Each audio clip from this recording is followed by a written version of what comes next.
Дојави на СОС телефонот за сексуална злоупотреба од малолетници врз малолетници, регистрира првата детска амбасада Медјаши. Годинава постапувале при прекршување на правата на децата низ бракоразводна постапка, семејно насилство, сексуална злоупотреба, злоупотреба на детскиот труд.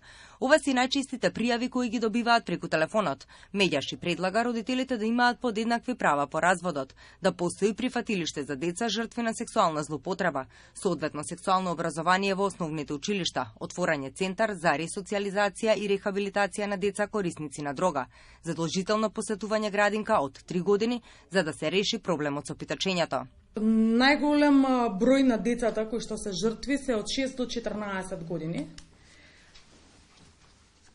На деца, значи, таа е училишна возраст што се поклопува со нашите податоци. Оваа година имавме дојави за деца кои што употребуваат дрога. Значи, станува збор за 4 деца кои што дојдат, тие кои што и дојавиле овдека. Вкупен број на деца кои што употребуваат дрога се 5. Првиот човек на Медјаши го представи извештајот за застапеноста на детските права во собранието. Направен е напредок, но е недоволен. Пред се децата да бидат вклучени во задолжителниот процес на основно и средно образование, без нивна исклученост